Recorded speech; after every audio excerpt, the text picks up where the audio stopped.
War does many terrible things, but perhaps nothing is more horrifying than what happens to the most innocent. During the chaos of World War II, as Hitler's regime tore Europe apart, a hidden and brutal market began to grow, one where children became currency. Lives were bought, sold, and traded in the shadows, not because of anything they did, but because the world around them had collapsed into fear and desperation. In the early years of the war, the Nazi invasion created a wave of destruction that stretched from Poland to France, from the Netherlands down to the Balkans. Entire villages burned, families were torn apart, and millions were forced to flee with nothing but the clothes on their backs. In this landscape of ruin, children were the easiest to lose and the easiest to take. Some were orphaned in a single night when bombs turned homes into smoking craters. Others were separated from their parents in chaotic evacuations or captured during mass deportations. For the Nazi regime, these children were not human beings with futures and dreams. They were resources, tools, objects to be used for the regime's twisted ideals or for the black markets that thrived in the darkness of war.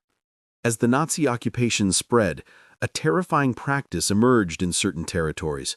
Children, especially those with features that aligned with the German obsession with racial purity, were kidnapped, catalogued, and transported to the Reich. They were stripped of their names, their identities, their families, and given new ones. Many were placed with German families, told that their past never existed. Others were kept in facilities where they were examined, measured, and tested for acceptable traits before being assigned a new life. But the darkest side of this story took place far outside the official programs. In the shattered streets of occupied cities, fear and hunger did not discriminate. Families who had lost everything found themselves in impossible situations. With no food, no shelter, and no way out, some were pushed to choices they would have never imagined in a peaceful world. Their children became bargaining chips for safety, for food, sometimes just for a chance at survival. It was not cruelty, it was desperation. And the war fed on it. Criminal networks, collaborators, and opportunists took advantage of the chaos. They snatched abandoned children from train stations, hospitals, or ruined neighborhoods. Some were sold to wealthy families seeking labor.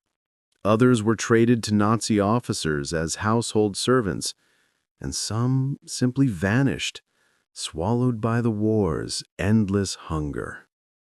The black market grew especially vicious in Eastern Europe, where the front lines moved like a storm. Children were priced like objects, registered, bargained over, handed off. Every sale was a tragedy. Every exchange was a stolen future. For the Nazis, this system served multiple purposes. It weakened resistance movements by destabilizing families. It supplied the Reich with young labor and racially suitable children. And it created a climate of fear in which people would do anything to survive. The regime didn't have to invent the trade. War created it naturally. They only had to let it grow. But among this darkness, there were also sparks of light. People who refused to let innocents die. Underground groups risked their lives to hide children in attics, basements, churches, and abandoned buildings. Some forged documents to help families escape. Others smuggled children across borders under the cover of night. Many of these rescuers never lived to see peace, but their courage saved countless young lives. By the end of the war, when the world finally began to uncover what had happened, thousands of children had no idea who they were. Some spoke different languages than the ones they were born into. Some did not remember their real names. Others waited for parents who would never return. The war had not only stolen their families, it had stolen their identity. Today, the phrase, children for sale in the war because of Hitler, sounds like a nightmare.